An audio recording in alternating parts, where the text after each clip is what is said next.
Welcome back, friends. As promised, 2 more chapters here for you tonight that you will be able to listen to tomorrow. If you haven't joined us yet, we are reading The Notebook of Doom, Book 2. It's called Day of the Night Crawlers. So we're going to pick up at Chapter 3. Chapter 3 is called Dial H for Horsley. Remember, this is Mr. Horsley. He works at the school. Here we go. Swish! The emergency room doors opened as Alexander and Rip entered the old hospital building, which was now their school. A tall man with tall hair was leaning on the front desk.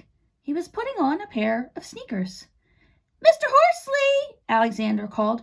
"Worm monsters are attacking Sturmont!" "Well, maybe," Rip added. "Shh!" Mr. Horsley said, looking around. "I know there are monsters here. But the worms?" "Right, the worms," said Alexander. He gave Rip an "I told you so" look. "I'm sorry," Mr. Horsley said. "I need to make an announcement."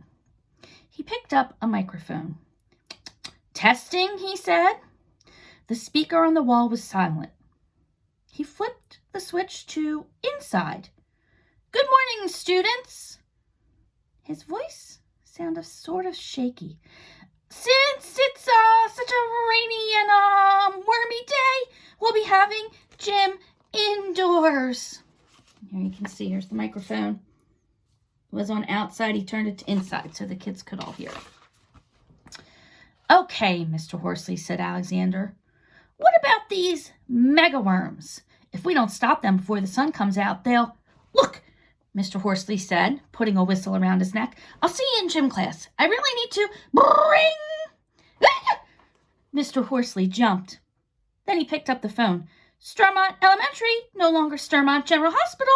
May I help you?" Alexander whispered to Rip, "Gym class. Wait, Mr. Horsley is the school secretary." "Yeah," Rip said, "but he's also the gym teacher, the nurse, and a bus driver. The school is saving money by..." "What?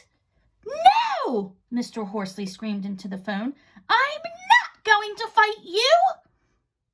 Alexander glanced at Rip. Rip just shrugged. "No!" Mr. Horsley lowered his voice. Could you hold on?" Then he pressed the hold button. "Boys," Mr. Horsley said, staring dead ahead, "get to class." He hunched over the phone and returned to his call.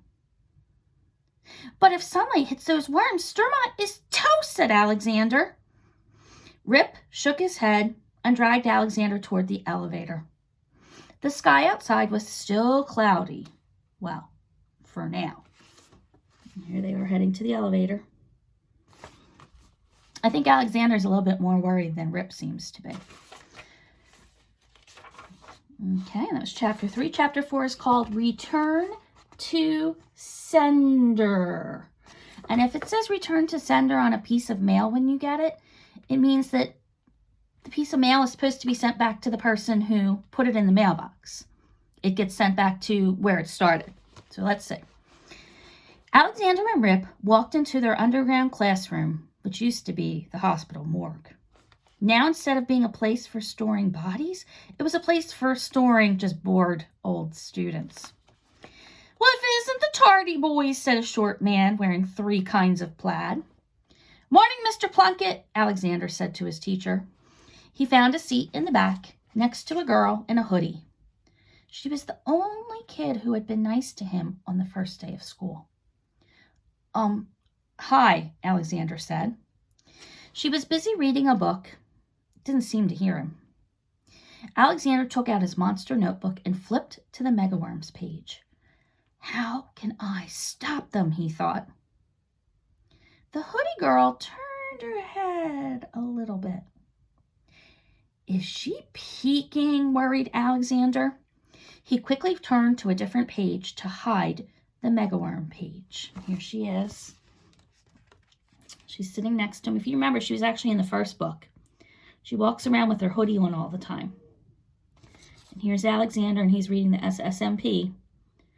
And he's wondering if she's trying to get a little peek at what he's reading. And he doesn't know if that's a good idea. Here is the page he flipped to. It's called Koala Walla Kanga Wamba Dingo. So this is a different monster that shows up in the SSMP notebook. And it says, he has the ears of a koala, claws of a wombat, tail of a wallaby, snout of a dingo, and the pouch of a kangaroo. So that's why it's called Koala Walla Kanga Wamba Dingo.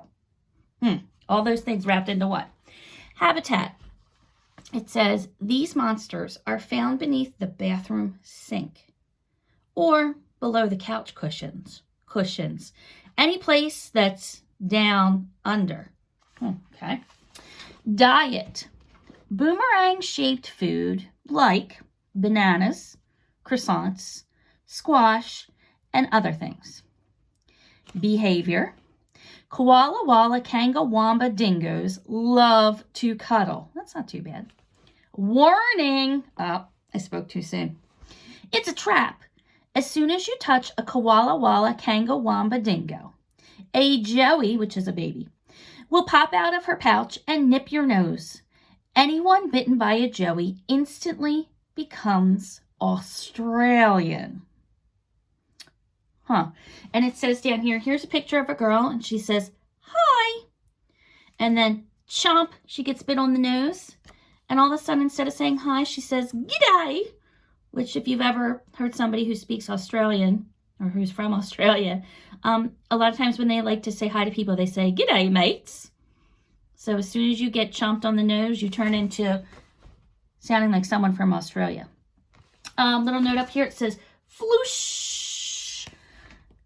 Toilets flush counterclockwise when KWKWDs are nearby. And I think that KWKWDs means Koala Walla Kanga Wamba dingoes are around.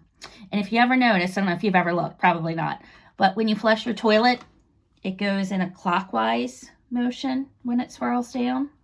So they're saying if one of these guys is close by, you'll notice that your toilet actually flushes the other way, which is counterclockwise. I don't know if many people would notice that. Interesting little tidbit there. Alexander closed the notebook. Too bad we're not under attack by cuddly koala kanga wussets, he thought. I'd take those over megaworms any day. Students, said Mr. Plunkett, today's lesson will be entirely about worms. The hoodie girl was opening up her science book. Alexander jotted a note on a scrap of paper, folded it, and handed it to the hoodie girl. Psst, pass this to Rip, he whispered. She nodded and sent the note along. After a few passes back and forth, their conversation filled the entire page. And here's what it says. We've got to stop these monster worms before the sun comes out, Alexander. They're probably not even monsters, Rip. What if I'm right, though? I need to make a loud screeching noise to make the worms shrivel up. I can do it, with Mr. Horsley's help.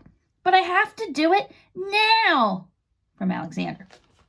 So do it already, from Rip. But how do I get out of class, Alexander? Just ask for a bathroom pass. Nikki. Nikki. That must be the girl that's sitting in between them. Stay out of this, Nikki. Salamander, just ask for a bathroom pass.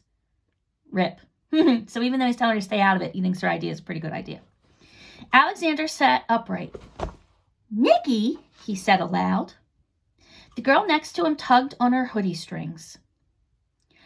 Excuse me, Alexander, said Mr. Plunkett. Everybody turned around to look. Do you have something to say? Yes. Alexander glanced at Nikki and then at Rip. I've got to go to the bathroom. It's an emergency. Mr. Plunkett scratched his mustache. Okay, come get a hall pass. You've got 5 minutes. Alexander took the hall pass and ran. He knew just what he had to do? Wonder where he's going to go. He said he wants to try and make that screeching sound. And he wants to make sure that everybody can hear it so that all the worms will hear it. And if they're mega worms, they'll shrivel up. I wonder where he could go to make a noise and be able for everybody else to hear it.